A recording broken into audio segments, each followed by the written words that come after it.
एक IAS officer अपनी सहेली की शादी में जा रही थी। उसने आम लड़की की तरह कपड़े पहने हुए थे, ना कोई सरकारी गाड़ी ना कोई सुरक्षा, बस एक आम लड़की की तरह मोटरसाइकिल चला रही थी। जब वह रणनगर शहर के पास पहुंची तो आगे एक पुलिस चेक पोस्ट दिखाई दिया। वहां 3-4 पुलिसकर्मी चेक पोस्ट के बाहर सड़क पर खड़े थे। उनके बीच में इंस्पेक्टर रुद्रभान सिंह अपनी वर्दी में खड़ा था। उसने हाथ में लाठी उठाकर लड़की को रुकने का इशारा किया। लड़की ने मोटरसाइकिल सड़क से किनारे लगाई और खड़ी हो गई। इंस्पेक्टर ने सख्त आवाज में पूछा, कहां जा रही हो? लड़की ने बहुत शांत स्वर में जवाब दिया, एक सहेली की शादी है, वहीं जा रही हूं। इंस्पेक्टर रुद्रभान सिंह ने उसे सिर से पांव तक देखा। वो 28 साल की एक खूबसूरत महिला थी। नाम था प्रिया शर्मा। फिर वो हंसते हुए बोला, अच्छा, सहेली की शादी में खाना खाने जा रही हो, लेकिन हेलमेट क्या तुम्हारे बाप ने पहनना है? क्यों नहीं पहना? और ये बाइक भी बहुत तेज चला रही थी। चलो अब चालान कटेगा। ऐसा कहते हुए उसने चालान की पर्ची निकालनी शुरू कर दी। प्रिया समझ चुकी थी कि उसकी नीयत ठीक नहीं है और ये सब एक बहाना है। उसने कहा, सर, मैंने कोई कानून नहीं तोड़ा है। ओ मैडम, हमें कानून मत सिखाओ, रुद्रभान सिंह झल्ला कर बोला। उसने पास खड़े एक कांस्टेबल की तरफ देखा, फिर प्रिया की ओर मुड़कर कहा, इसे सबक सिखाना होगा। अचानक इंस्पेक्टर ने जोर से एक थप्पड़ मारा प्रिया के गाल पर। बहुत सवाल कर रही है, जब पुलिस कुछ कहे तो चुपचाप मान लेना चाहिए। प्रिया का सिर एक पल के लिए घूम गया, लेकिन उसने खुद को संभाल लिया। उसकी आंखों में गुस्सा साफ झलक रहा था। इंस्पेक्टर हंसते हुए बोला, अब भी इसकी आंखों में घमंड है।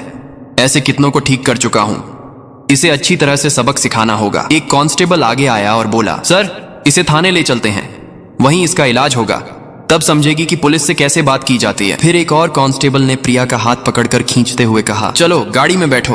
प्रिया ने झटके से अपना हाथ छुड़ाया और गुस्से में बोली, हाथ लगाने की कोशिश मत करना, वरना अंजाम अच्छा नहीं होगा। इंस्पेक्टर और भड़क गया।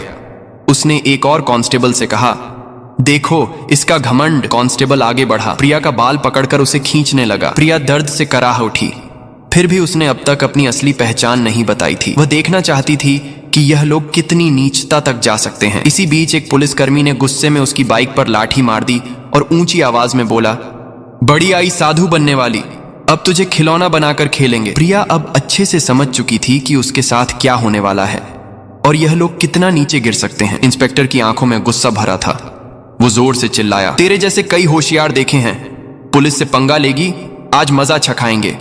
चलो इसे थाने ले चलते हैं, वहां समझ में आ जाएगा। इस समय भी प्रिया चुप थी। उसने अब भी अपनी पहचान उजागर करने की कोई कोशिश नहीं की। वह देखना चाहती थी कि यह लोग प्रशासन की कितनी बदनामी कर सकते हैं और एक आम नागरिक पर किस हद तक जुल्म ढा सकते हैं। इंस्पेक्टर रुद्रभान सिंह अब खींच चुका था। उसके सामने एक ऐसी महिला खड़ी थी जिसके कोमल गाल पर थप्पड़ पड़ा था, जिसके बाल खींचे गए थे, जिसे जबरन सड़क पर घसीटा गया था। फिर भी वह एक मूर्ति की तरह शांत खड़ी थी, न कोई चीख न कोई आंसू। इंस्पेक्टर रुद्रभान सिंह सोच रहा था, थाने पहुंचते ही देखता हूं इस जिद्दी और घमंडी औरत का इलाज कैसे किया जाए। यह सिर्फ गुस्सा नहीं था, यह वो गुस्सा था जो अंदर ही अंदर सुलग रहा था। चौकी इंचार्ज इंस्पेक्टर हंसते हुए बोला, अब इसकी जुबान भी चलने लगी है, चलो थाने, देखेंगे कितनी चलती है इसकी जुबान। थाने में घुसते ही इंस्पेक्टर जोर से चिल्लाया, ओए कहां गए सब, चाय पानी लगाओ जल्दी, आज एक खास माल आया है। प्रिया अब भी कुछ नहीं बोली, बस थाने की दीवारों को देखती रही। वो देख रही थी कि यह लोग उन निरीह लोगों के साथ कैसा व्यवहार करते हैं जो कभी आवाज नहीं उठाते। तभी एक कांस्टेबल इंस्पेक्टर रुद्रभान सिंह की ओर झुककर फुसफुसाया, क्या केस है सर? इंस्पेक्टर ने हंसते हुए कहा, अरे कुछ भी नहीं, स्पीड ब्रेक करो या हेलमेट का बहाना मारो, जो मन हो लिख दो, बस अनवर करना है और इसका घमंड तोड़ना है, ज्यादा सवाल मत कर। प्रिया सब कुछ सुन रही थी, लेकिन उसकी आंखें अब भी चुप थीं, मानो वो चाहती थी कि पुलिस की यह गिरावट खुद उनके ही मुंह से उजागर हो। इंस्पेक्टर कुर्सी पर बैठा, हाथ में पेन लिया और टेबल पर घुमाने लगा। फिर प्रिया की ओर देखकर पूछा, नाम क्या है, कहां रहती है, किसकी बेटी है? प्रिया चुप रही। फिर इंस्पेक्टर बोला, सुनाई नहीं देता, नाम क्या है तेरा? लेकिन प्रिया की चुप्पी अब भी पत्थर की दीवार जैसी अडिग। तभी इंस्पेक्टर ने जोर से मेज पर हाथ मारा, इतनी जोर से कि आवाज पूरे थाने में गूंज उठी। फिर गुस्से से चिल्लाया, सुनाई नहीं देता, नाम बता जल्दी। प्रिया ने मुंह घुमाकर शांत स्वर में उत्तर दिया, जी सुमिता शर्मा। इंस्पेक्टर उसके चेहरे की ओर देखकर हंसते हुए बोला, हो बड़ी चालाक लड़की है तू, झूठ बोलने में तुझे खासा तजुर्बा है, लेकिन याद रख ज्यादा होशियारी महंगी पड़ती है। फिर प्रिया को जबरदस्ती उस सड़ी हुई हवालात में डाल दिया गया जहां पहले से 2 कैदी मौजूद थे। उनमें से एक कैदी ने प्रिया की ओर देखते हुए पूछा, बहन तूने क्या गुनाह किया है? प्रिया ने हल्की सी मुस्कान दी लेकिन कुछ नहीं बोली। अब वह बस देख रही थी कि यह पूरा सिस्टम कितना सड़ चुका है। अगर एक आईएएस को बिना वजह अंदर किया जा सकता है तो आम आदमी की हालत तो सोच पाना भी मुश्किल है। अब वह उस कोठरी के कोने में बैठी थी, सब कुछ देख रही थी, सुन रही थी और हर एक हरकत को समझ रही थी। उधर इंस्पेक्टर रुद्रभान सिंह एक झूठी रिपोर्ट बना रहा था। उसने आदेश दिया, इसके ऊपर चोरी और ब्लैकमेलिंग का केस ठोक दो, और फाइल पर हाथ मारते हुए बोला, चलो जल्दी। एक कांस्टेबल ने हिचकते हुए पूछा, लेकिन सर बिना सबूत? रुद्रभान सिंह हंसते हुए बोला, इस थाने में सबूत लाए नहीं जाते, बनाए जाते हैं। कुछ देर बाद एक कांस्टेबल कोठरी में आया और प्रिया के कंधे पर जोर से हाथ मारा। तभी इंस्पेक्टर रुद्रभान सिंह ने भी हाथ उठाया ही था कि तभी दरवाजे पर एक भारी कड़क आवाज गूंजी, रुको! सभी लोग घूमकर दरवाजे की ओर देखने लगे। वहां सीनियर इंस्पेक्टर यशवंत वर्मा खड़ा था। उसकी छवि बाकी अफसरों से कुछ बेहतर मानी जाती थी। वह अंदर झांका और महिला की हालत देखकर उसके माथे पर बल पड़ गया। उसने सख्त स्वर में पूछा, यह सब क्या हो रहा है? रुद्रभान सिंह हंसते हुए बोला, कुछ नहीं सर, एक सड़क की औरत ज्यादा अकड़ दिखा रही थी, सबक सिखा रहा हूं। यशवंत ने प्रिया को ध्यान से देखा। उसका व्यवहार किसी आम महिला जैसा नहीं लग रहा था। उसने पूछा, इसका अपराध क्या है? रुद्रभान सिंह थोड़ा घबरा गया और बोला, अब सर चेकिंग में बदतमीजी कर रही थी। अब यशवंत को शक होने लगा। उसने प्रिया से सीधे पूछा, तुम्हारा नाम क्या है? प्रिया फिर भी चुप रही। रुद्रभान सिंह हंसते हुए बोला, देखिए सर, नाम भी नहीं बता रही है। अब यशवंत पूरी तरह सतर्क हो गया। उसने सख्त आदेश दिया, इसे अलग कोठरी में रखो, अकेले। रुद्रभान सिंह चौंक गया। लेकिन सर, यशवंत ने कठोरता से कहा, मैं खुद इसके पास रहूंगा। उसके आदेश पर प्रिया को एक और अलग कोठरी में ले जाकर बंद किया गया। वह कोठरी पहले वाली से भी ज्यादा बदबूदार और अंधेरी थी। प्रिया ने चारों ओर नजर दौड़ाई। एक कोने में एक टूटी हुई मेज पड़ी थी और पास ही एक जंग लगी लोहे की। अब वह इस सड़े गले सिस्टम का असली चेहरा और भी करीब से देख रही थी। हर एक पल उसकी आंखें यह समझ रही थीं कि कानून अब सिर्फ फाइलों तक सीमित रह गया है। इसी बीच एक कांस्टेबल दौड़ते हुए आया और बोला, सर बाहर एक बड़ी गाड़ी खड़ी है। रुद्रभान सिंह चौंक गया। पूछा, कौन सी गाड़ी? कांस्टेबल घबराते हुए बोला, सर सरकारी गाड़ी। रुद्रभान सिंह तुरंत बाहर गया। गाड़ी के अंदर झांकते ही उसके होश उड़ गए। वो भागकर वापस आया और धीमी आवाज में बोला, सर। रुद्रभान सिंह झुंझलाकर बोला, क्या हुआ?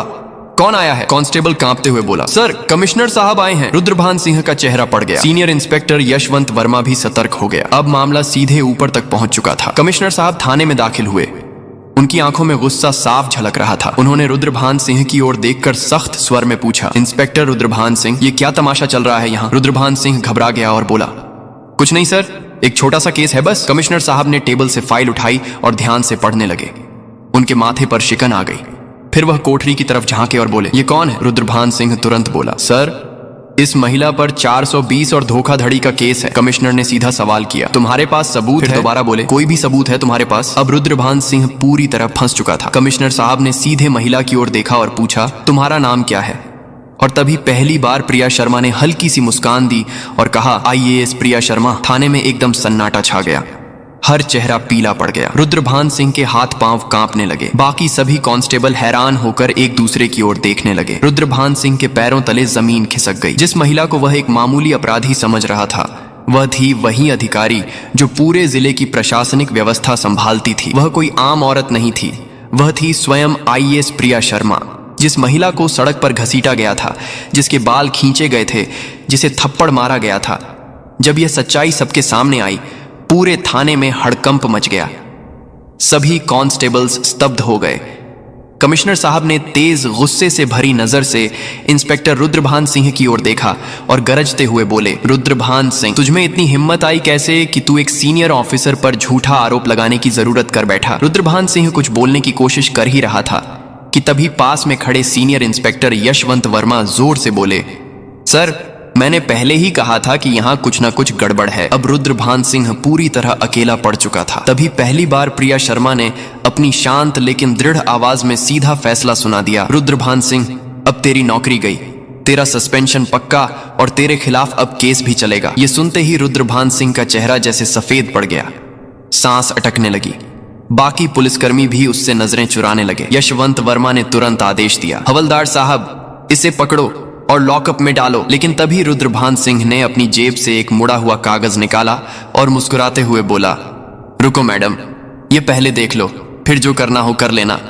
उसने कागज आगे बढ़ाया। कमिश्नर और प्रिया दोनों की नजरें एक साथ उसकी ओर गई। रुद्रभान सिंह बोला, यह लो मेरा ट्रांसफर ऑर्डर। 3 दिन पहले ही मेरा तबादला हो चुका है।